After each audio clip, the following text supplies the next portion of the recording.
The lottery ticket quivered between my fingers, its numbers gleaming mockingly beneath the flicker of the kitchen's tired fluorescent light. $5 million. Clara, my wife, had won. Yet her face, pale and strained, reflected no joy, only a hollow stillness as she murmured, "I need some space." The words cut through me, sharp and merciless. Her voice no longer felt familiar. It sounded distant, almost foreign. I stood motionless as the ticket slipped from my grasp, landing softly on the linoleum floor. My heart pounded like thunder in a quiet room. Space. After 12 years together. 2 children. A life built on shared dreams. What did she mean by that? The air smelled faintly of burnt toast and her lavender perfume. Once my comfort, now a cruel reminder of something slipping away. I searched her hazel eyes, usually so warm and kind, but they avoided mine, settling instead on the cracked countertop. "Clara," I said, my voice trembling. "What's happening?" She didn't answer.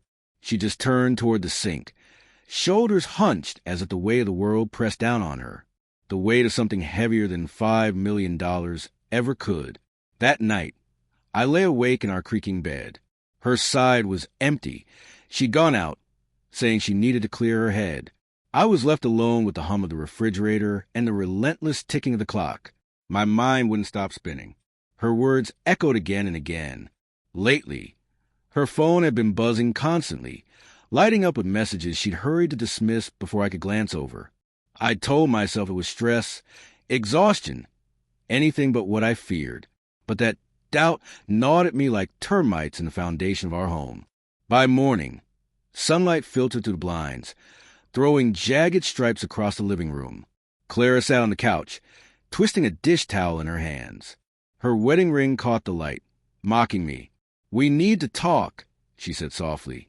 My stomach twisted, but I nodded, lowering myself into the chair opposite her. The distance between us felt enormous. "I've been thinking," she began, staring at the floor, "about what this money really means. Freedom, choices." She paused, swallowing hard. "I haven't been happy, Tom. Not for a long time." The words hit me like a blow to the chest. "Not happy?" I echoed, my voice cracking. "Since when? Why didn't you tell me?" My thoughts raced. Late nights she'd blamed on work. The way she pulled away when I reached for her. Had the signs always been there, and I just refused to see them? Tears glistened in her eyes. I didn't know how. I kept hoping it would pass. Her voice faltered, and for a moment I wanted to hold her, to fix what was breaking. But then her phone buzzed again. She flinched, quickly silencing it. That flinch was all the truth I needed. "Who keeps texting you?" I asked, my tone sharper than I meant. Her cheeks flushed. "It's work," she mumbled, but I could see the lie trembling on her lips. "Clara," I pressed, leaning forward, my pulse roaring in my ears. "Who is it?" She shot up from the couch, the dish towel falling to the floor. "It's nothing, Tom." Stop interrogating me. But her trembling voice and guilty eyes said everything. I felt the ground shift beneath me, the life we built cracking apart. The next few days were suffocating. The house became a battlefield of silence and suspicion. I began to notice things I'd ignored before. The faint scent of unfamiliar cologne on her scarf, the new passcode on her phone, the late-night drives to clear her mind. Each clue was a splinter under my skin, small but agonizing. I tried to convince myself she was still the same woman who laughed with me over burnt pancakes, who wept in my arms when our son was born. But love and doubt can't share the same bed. Every night, I lay awake imagining her with someone else, the thought eating away at me. Eventually, I started checking her phone when she showered. My hands shook as I scrolled through her messages. Nothing obvious. But the emptiness, the deliberate deletion, was worse than proof. Then, one stormy evening, I found it, a receipt in her purse. A hotel I'd never heard of, dated last month. My heart stopped. The paper crinkled in my palm, ink smearing beneath my thumb. Not a business trip, not a client meeting. A hotel 10 miles away. That night, I confronted her, the receipt trembling in my grasp just like that cursed lottery ticket had. "What's this, Clara?" I demanded. My voice was raw, torn. The kids were asleep upstairs. The storm outside echoed the chaos inside me. She stood in the doorway, rain still clinging to her hair, face ghostly pale. "It's not what you think," she whispered, but her eyes couldn't meet mine. It was just a meeting. A client. I let out a bitter laugh. At a hotel? At night? Don't lie to me. Clara, not now. She sank onto the couch, covering her face with trembling hands. "I didn't mean for it to happen," she said, her voice cracking. "It was a mistake, Tom. A stupid, selfish mistake." Her confession hit me like a wave, knocking the air from my lungs. "Who is he?" I asked, barely holding myself together. She said nothing, but her silence said everything. I could see it all then.